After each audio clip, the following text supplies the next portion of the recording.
Good morning friends, मैं नुपुर तेजस्वी आप सभी का स्वागत करती हूँ हमारे शो डेली डोज पर।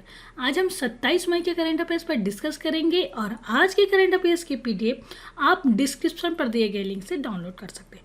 और डेली करंट अफेयर्स की पीडीएफ के लिए हमारे टेलीग्राम चैनल डेली डोज को ज्वाइन कीजिए, जिसकी लिंक हमारे डिस्क्रिप्शन बॉक्स पर दिया गया है। ठीक है, चलिए शुरू करते हैं आज का करंट अफेयर। सबसे पहले आप इम्पोर्टेंस डे है, इसे आप रिवाइज कर लीजिएगा हमारे पीडीएफ से। ठीक है, चलिए शुरू करते हैं। पहला क्वेश्चन है हमारा, विश्व थायराइड दिवस कब मनाया जाता है? ठीक है, इसका आंसर है डी। आंसर सही है, 25 मई को। 25 मई को विश्व थायराइड दिवस मनाया जाता है। ठीक है, और ये जो विश्व थायराइड दिवस है, इसे क्यों मनाया जाता है? लोगों को थायराइड के लिए प्रति जागरूक करने के लिए इस विश्व थायराइड दिवस को मनाया जाता है। यह गले में होने वाली एक बीमारी है थायराइड, जिसके जो आयोडीन की कमी से होती है। ठीक है, और इसे पहली बार 2008 में मनाया गया था। थायराइड दिवस को 2008 में मनाया गया था। अमेरिकन थायराइड एसोसिएशन और यूरोपीय थायराइड एसोसिएशन ने थायराइड के प्रति लोगों को जागरूक करने के लिए 2008 में इसे मनाया गया 25 मई को। ठीक है, 25 मई को विश्व थायराइड दिवस मनाया जाता है और पहली बार मनाया गया 2008 में। थायराइड के प्रति लोगों को जागरूक करने के लिए इस विश्व थायराइड दिवस को मनाया जाता है। ठीक है, चलिए, और ये थायराइड क्या है? थायराइड एक ऐसी बीमारी है जिसकी मुख्य वजह होती है आयोडीन की कमी। शरीर में आयोडीन की कमी से यह थायराइड होती है, जिससे गले की ग्रंथि बढ़ने लगती है, जो एक तितली के आकार की होती है। ठीक है, चलिए आगे बढ़ते हैं। आगे का क्वेश्चन है हमारा, अंतर्राष्ट्रीय गुमशुदा बाल दिवस कब मनाया जाता है? ठीक, यह मनाया जाता है, डी आंसर सही है, 25 मई को। 25 मई को अंतर्राष्ट्रीय गुमशुदा बाल दिवस मनाया जाता है। ठीक, और हर साल इसे 25 मई को विश्व स्तर पर अंतर्राष्ट्रीय गुमशुदा बाल दिवस, इंटरनेशनल मिसिंग चिल्ड्रंस डे के रूप में मनाया जाता है। और इसे मनाए जाने की घोषणा वर्ष 1983 में अमेरिकी राष्ट्रपति रोनाल्ड रीगन द्वारा की गई थी। किसके द्वारा? रोनाल्ड रीगन के द्वारा इसकी घोषणा की गई थी। 1983 में अमेरिकी राष्ट्रपति रोनाल्ड रीगन के द्वारा इसे मनाए जाने की घोषणा की गई थी। और 2001 में 25 मई को international centre for missing and exploit children, missing children Europe और यूरोपीय आयोग के संयुक्त प्रयास पर औपचारिक रूप से अंतर्राष्ट्रीय मिसिंग चिल्ड्रंस डे के रूप में पहली बार मान्यता मिली। ठीक है, कब मिली मान्यता? 2001 में पहली बार इसको मान्यता मिली। और इसकी घोषणा 1983 में अमेरिकी राष्ट्रपति रोनाल्ड रीगन द्वारा की गई थी। ठीक है, और 25 मई को मनाया जाता है अंतर्राष्ट्रीय गुमशुदा बाल दिवस। ठीक है, और इसके साथ ही बता दें कि ICMEC मुख्यालय है अलेक्जेंड्रिया वर्जीनिया, USA, और इसके अध्यक्ष है डॉक्टर फ्रॉन्स बी हमर। ठीक, चलिए आगे बढ़ते हैं। आगे का क्वेश्चन है हमारा, चार धाम संपर्क परियोजना के तहत चंबा में कितने मीटर लंबी सुरंग बनाई गई है? ठीक है, चंबा में सी आंसर सही है, 440 मीटर की एक लंबी सुरंग बनाई गई है। चार धाम संपर्क परियोजना के अंतर्गत चंबा में 440 मीटर की लंबी सुरंग बनाई गई है, जो कि ये जो BRO ने राष्ट्रीय राजमार्ग संख्या 94 पर ऋषिकेश धारसू रोड पर चंबा शहर के नीचे 440 मीटर की लंबी सुरंग तैयार की, जिसकी मदद से सभी मौसम में चार धाम, गंगोत्री, केदारनाथ, यमुनोत्री और बद्रीनाथ तक पहुंचा जा सकता है। ठीक है, और ठीक है, ये जो ऑस्ट्रेलियाई तकनीक से बनाया गया है इस सुरंग को, और 3 महीने पहले अक्टूबर 2020 में इस सुरंग से यातायात शुरू हो जाएगा। ठीक है, चलिए, कितना? चारधाम संपर्क परियोजना के अंतर्गत चंबा के नीचे 440 मीटर की लंबी सुरंग बनाई है। ठीक है, चलिए आगे बढ़ते हैं। साथ ही बता दें कि हाल ही में सीमा सड़क संगठन ने उत्तराखंड में धारचूला लिपुलेख मार्ग का निर्माण किया। ठीक है, और 80 किलोमीटर की सड़क से धारचूला को लिपुलेख से जोड़ा गया है। ठीक, और साथ ही बता दें कि बॉर्डर रोड्स ऑर्गेनाइजेशन की मुख्यालय है नई दिल्ली, महानिदेशक है लेफ्टिनेंट जनरल हरपाल सिंह, और इसकी स्थापना हुई थी 7 मई 1960। ठीक, चलिए आगे बढ़ते हैं। CSIR, IIM और निम्न में से कौन सी संस्था ने मिलकर कोरोना वायरस के लिए RT लैब आधारित जांच किट विकसित करेंगे? ठीक है, इसका आंसर है सी। आंसर सही है, Reliance industry limited CSIR, IIM के साथ मिलकर RT लैब जांच किट विकसित करने वाला है। ठीक है, और साथ ही बता दें कि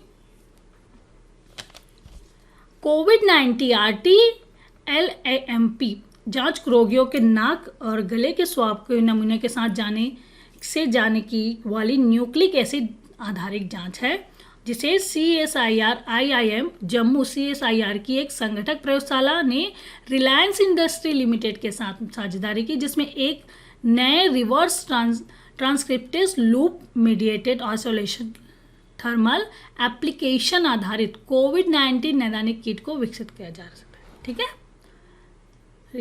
किसके साथ? CSIR, IIM ने रिलायंस इंडस्ट्री लिमिटेड के साथ मिलकर एक RT लैब आधारित किट की विकसित करेंगे। ठीक है, चलिए आगे बढ़ते हैं। भारत ने अप्रैल 2020 में कितना कच्चा इस्पात का उत्पादन किया है? ठीक, इसका आंसर है डी। आंसर सही है, 3.13 मिलियन टन कच्चा इस्पात का उत्पादन किया है।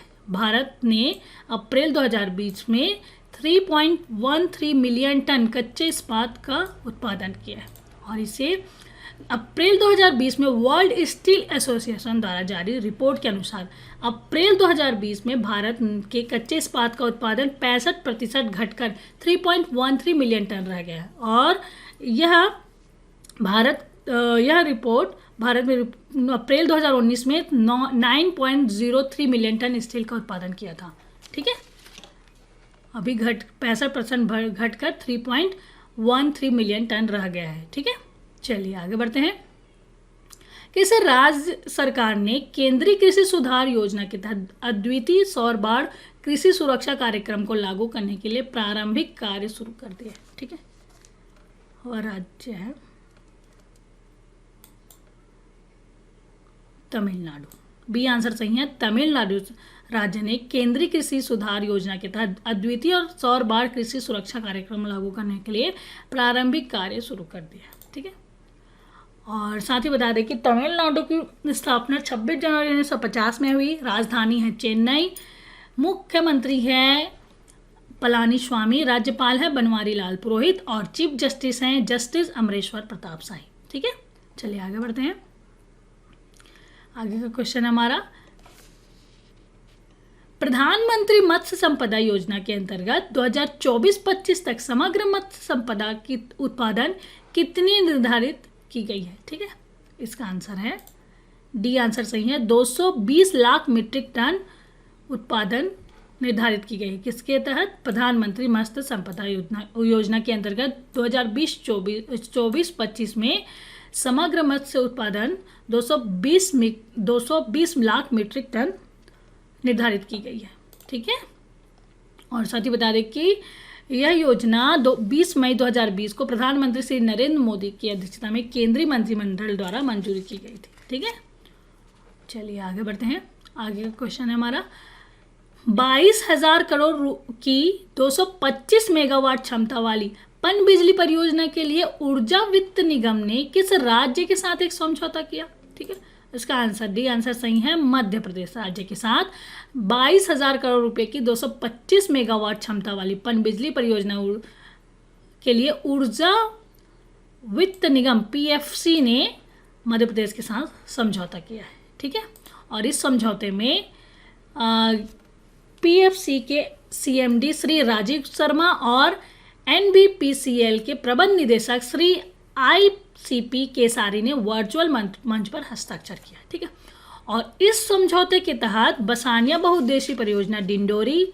चिंकी बोरस बहुउद्देशीय परियोजना नरसिंहपुर, रायसेन होशंगाबाद, शक्कर पेंच लिंक नरसिंहपुर छिंदवाड़ा और दूधी परियोजना छिंदवाड़ा होशंगाबाद इत्यादि जैसी कुछ बड़ी बहुउद्देशीय परियोजनाओं के लिए धन उपलब्ध कराया जाएगा। ठीक है, और साथ ही बता दें कि मध्य प्रदेश में हाल ही में जीवन शक्ति योजना लॉन्च किया था? मध्य प्रदेश सरकार ने हाल ही में जीवन शक्ति योजना लॉन्च किया था, जिसमें महिलाएं घर में मास्क तैयार करेंगी।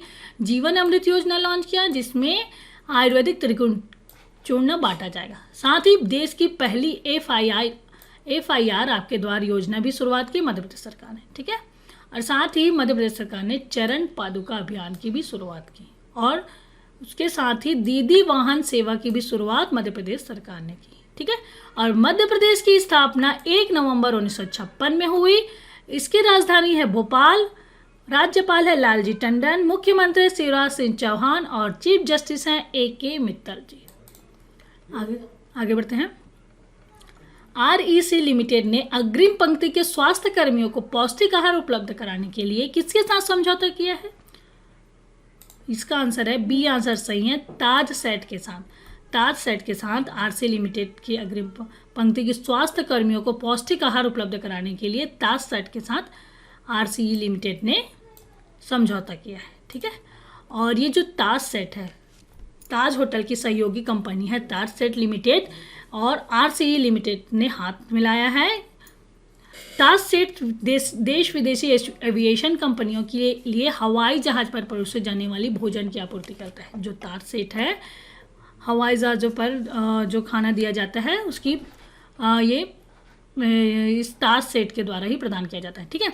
और साथ ही बता दें कि REC लिमिटेड एक नवरत्न NBFC है जो पूरे देश में ऊर्जा क्षेत्र, वित्त पोषण और विकास का काम करती है, ठीक है। और 1969 में स्थापित REC लिमिटेड ने अपने संचालन क्षेत्र में 50 साल पूरे कर लिए हैं। REC की स्थापना हुई थी 1969 में, ठीक है। और ये जो REC लिमिटेड है, ग्रामीण विद्युतीकरण लिमिटेड, ये ऊर्जा के क्षेत्र में वित्त पोषण और विकास का काम करती है, ठीक है। ऊर्जा के क्षेत्र में काम करती है और इसे 50 साल पूरे हो चुके हैं। और साथ ही बता दें कि जो यह पूरे ऊर्जा क्षेत्र मूल्य श्रृंखला में वित्तीय मदद उपलब्ध कराता है। इसके अलावा REC भारत सरकार के दीनदयाल उपाध्याय ग्राम ज्योति योजना, सौभाग्य इत्यादि महत्वाकांक्षी योजना के नोडल एजेंसी भी है REC, ठीक है। चलिए हमारा अगला क्वेश्चन है, fintech startup Zaggle SME small medium enterprises startup के लिए भुगतान समाधान लॉन्च करने के लिए किसके साथ हाथ मिला है, ठीक है। इसका आंसर है वीज़ा के साथ fintech startup Zaggle small medium enterprises ने स्टार्टअप के लिए भुगतान समाधान के लिए वीज़ा के साथ हाथ मिलाया है, ठीक है। चलिए आगे बढ़ते हैं। आगे का क्वेश्चन है हमारा, किसने सर्बिया को हराकर UEFA यूरो जीता है, ठीक है। इसका आंसर है A आंसर सही है, इटली ने सर्बिया को हराकर यूरो जीता है, ठीक है। और साथ ही European Union of football association ने यूरो कप आयोजित कराया। पहली बार यूरोपियन चैंपियनशिप स्पोर्ट्स के फॉर्मेट में हुई और पहले यूरो कप में सभी 55 टीमों ने हिस्सा लिया है, ठीक है। कितनी टीमों ने? 55 टीमों ने हिस्सा लिया, और ये पहली बार ऐसा हुआ है जब स्पोर्ट्स के फॉर्मेट में हुई। यूरोपियन चैंपियनशिप स्पोर्ट्स के फॉर्मेट में हुई, और इटली ने सर्बिया को बेस्ट ऑफ 5 फाइनल में 3-1 से हराकर टाइटल जीता। और इटली को 33 लाख रुपए की प्राइज मनी मिली। कुल प्राइज मनी 83 लाख रुपए की थी, ठीक है। इसने जीता यूरो कप, इटली ने जीता, ठीक है। चलिए आगे बढ़ते हैं। भारतीय ओलंपिक संघ ने अपनी कार्यकारी समिति और सामान्य निकाय बैठकों के लिए किसे आधिकारिक मिनट रिकॉर्डर के रूप में नामित किया है, ठीक है। इनका नाम है राकेश गुप्ता। ए आंसर सही है, राकेश गुप्ता को मिनट रिकॉर्डर के रूप में नामित किया गया है। भारतीय ओलंपिक संघ ने अपने कार्यकारी समिति और सामान्य निकाय बैठकों के लिए आधिकारिक मिनट रिकॉर्डर के रूप में राकेश गुप्ता को नामित किया है, ठीक है। ये है राकेश गुप्ता, जिन्हें मिनट रिकॉर्डर के रूप में नामित किया गया है। किसके द्वारा? भारतीय ओलंपिक संघ के अध्यक्ष नरेंद्र बत्रा ने बताया है, ठीक है। और बता दें कि भारतीय ओलंपिक संघ के अध्यक्ष हैं नरेंद्र बत्रा जी, ठीक है। चलिए आगे बढ़ते हैं। किस भारतीय मूल के आविष्कारक को इलेक्ट्रॉनिक उद्योग को बढ़ावा और कृत्रिम बुद्धिमत्ता बढ़ाने हेतु प्रतिष्ठित इन्वेंटर ऑफ ईयर पुरस्कार दिया गया, ठीक है। उनका नाम है सी आंसर सही है। राजीव जोशी को इन्वेंटर ऑफ ईयर पुरस्कार दिया गया। किसके द्वारा? भारतीय मूल के आविष्कारक को इलेक्ट्रॉनिक उद्योग को बढ़ावा और कृत्रिम बुद्धिमत्ता को बढ़ाने हेतु इन्वेंटर ऑफ ईयर का पुरस्कार दिया गया। यह है राजीव जोशी। ठीक है, और ये है राजीव जोशी जी जिन्हें इन्वेंटर ऑफ ईयर का पुरस्कार दिया गया, और वह न्यूयॉर्क में IBM थॉमस वॉटसन शोध केंद्र में काम कर रहे। ठीक है, ये है राजीव जोशी जी। ठीक है, चलिए आगे बढ़ते हैं। हाल ही में भारतीय सेना के किस अधिकारी को प्रतिष्ठित संयुक्त राष्ट्र सैन्य gender advocate of the year award के लिए चुना गया है? ठीक है, उनका नाम है सुमन गवानी। बी आंसर सही है। सुमन गवानी को भारतीय सेना के अधिकारी को प्रतिष्ठित संयुक्त राष्ट्र सैन्य gender advocate of the year award 2019 के लिए चुना गया है। ठीक है, ये हैं सुमन गवानी। वो पहली भारतीय महिला है जिन्हें इस पुरस्कार के लिए चुना गया है, और भारतीय सेना अधिकारी और दक्षिण सूडान में संयुक्त राष्ट्र मिशन के साथ काम करने वाली महिला शांति सेना की मेजर सुमन गवानी को प्रतिष्ठित संयुक्त राष्ट्र सैन्य gender advocate of the year award के लिए चुना गया है। ठीक है, और यह पहली बार है किसी भारतीय शांति सैनिक को संयुक्त राष्ट्र सैन्य लिंग अधिवक्ता पुरस्कार दिया जा रहा है। ठीक है, और 2016 में इस अवार्ड की शुरुआत की गई थी, जो संयुक्त राष्ट्र सैन्य gender advocate of the year award 2016 में शुरू की गई थी, और यह मिला है 2019 को यह अवार्ड मिला है सुमन गवानी को, और भारत की पहली महिला है। ठीक है, चलिए आगे बढ़ते हैं।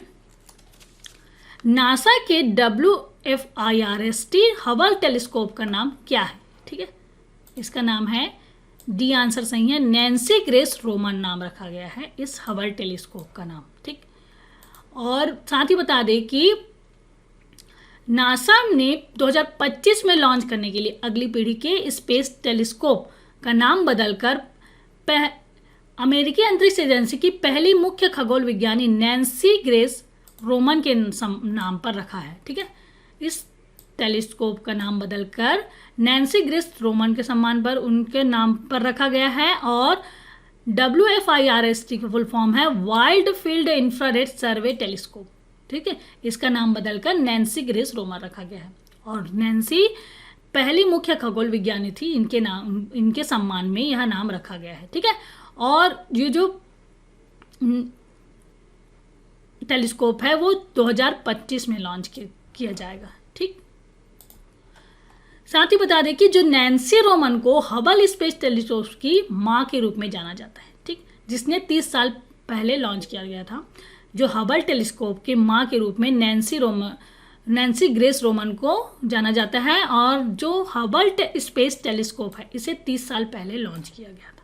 ठीक है, साथ ही बता दें कि नासा का फुल फॉर्म है national aeronautics and space administration, और इसका हेडक्वार्टर है वाशिंगटन DC US। ठीक है, चलिए आगे बढ़ते हैं। आगे का क्वेश्चन है हमारा, NPCI ने AI आधारित चैट बॉक्स लॉन्च किया, उसका नाम क्या है? ठीक है, इसका नाम है, बी आंसर सही है, PAI। ठीक, NPCI ने एक AI आधारित चैट बॉक्स लॉन्च किया, उसका नाम है PAI। ठीक, और साथ ही बता दें कि राष्ट्रीय पेमेंट कॉरपोरेशन ऑफ इंडिया ने artificial intelligent chat box PAI को लॉन्च कर दिया है, और इस चैट बॉक्स को फास्टैग, रुपीज़, UPI जैसे रियल टाइम बिजनेस प्रोडक्ट के बारे में अवेयरनेस के लिए लॉन्च किया गया है। ठीक है, और साथ ही बता दें कि ये 2 भाषा अंग्रेजी और हिंदी में हमें जानकारी देंगी, और 24 घंटे हमें जानकारी देंगी। साथ ही पेमेंटिंग सर्विस के बारे में यूजर्स को जानकारी मुहैया कराएगी, ये जो PAI है। ठीक है, और NPCI की ये पहल भारत में डिजिटल फाइनेंशियल इंफ्रास्ट्रक्चर को बढ़ावा देने में यह मदद करेगी, जो 24 घंटे लोगों को NPCI के सभी पेमेंट से संबंधित प्रोडक्ट के बारे में अवेयर कराएगी। ठीक है, और यह 2 भाषा में रहेगी, अंग्रेजी और हिंदी में, और इसे PAI को बेंगलुरु स्थित स्टार्टअप कंपनी कोरोवर प्राइवेट लिमिटेड ने डेवलप किया है। ठीक है, किसने डेवलप किया है? कोरोवर प्राइवेट लिमिटेड ने डेवलप किया है। और ठीक, साथ ही बता दें कि NPCI की स्थापना 2008 में हुई। इसका मुख्यालय है मुंबई, महाराष्ट्र। MD और CEO है दिलीप असबे। ठीक है, तो दोस्तों ये तो था 27 मई के करंट अफेयर्स। चलिए अब 26 मई के करंट अफेयर्स का रिवीजन कर लेते हैं। पहला क्वेश्चन है, वर्ल्ड सिजोफ्रेनिया दिवस कब मनाया जाता है? ठीक है, वर्ल्ड सिजोफ्रेनिया दिवस मनाया जाता है 24 मई को। किस राज्य में प्रदेश के प्रत्येक पंचायत में श्रम सिद्धि अभियान की शुरुआत की गई? मध्य प्रदेश सरकार ने श्रम सिद्धि अभियान की शुरुआत की। कौन सा देश विश्व का दूसरा सबसे बड़ा व्यक्तिगत सुरक्षा उपकरण उत्पादक देश बना हुआ है? भारत। सीमा विवाद के संदर्भ में चर्चा में रहे 8 फिंगर किस देश से संबंधित है? किस क्षेत्र से संबंधित है? वह है पैंगोंग लेक, लद्दाख से संबंधित है। किस राज्य की खुडोल पहल को कोविड-19 से लड़ने के लिए विश्व के शीर्ष 10 पहलों में शामिल किया गया है? वह है मणिपुर राज्य के खुडोल पहल को शामिल किया गया है, 10 शीर्ष पहलों में शामिल किया गया है। और किस न्यायालय ने LG पॉलीमर प्लांट को जब्त करने का आदेश दिया और कंपनी के निदेशकों को देश नहीं छोड़ने के लिए कहा है? ठीक है, वह है आंध्र प्रदेश हाई कोर्ट ने। राष्ट्रीय आधुनिक कला संग्रहालय द्वारा वर्चुअल टूर के आयोजन से चर्चा में रहे राम किंकर बैस की ख्याति किस क्षेत्र में थी? वे मूर्तिकार, चित्रकार और ग्राफिक डिजाइनर थे। ठीक है, विश्व स्वास्थ्य संगठन ने सुरक्षा मुद्दों को लेकर कोविड-19 उपचार के लिए किस दवाई के परीक्षण पर अस्थायी रोक लगा दी? ठीक है, वह है हाइड्रोक्सी क्लोरोक्विन। ठीक है, किसी देश की निजी इक्विटी कंपनी KKR ने रिलायंस इंडस्ट्री लिमिटेड के जियो प्लेटफॉर्म में 11,367 करोड़ रुपए के निवेश करने का ऐलान किया है? वह कंपनी है अमेरिका।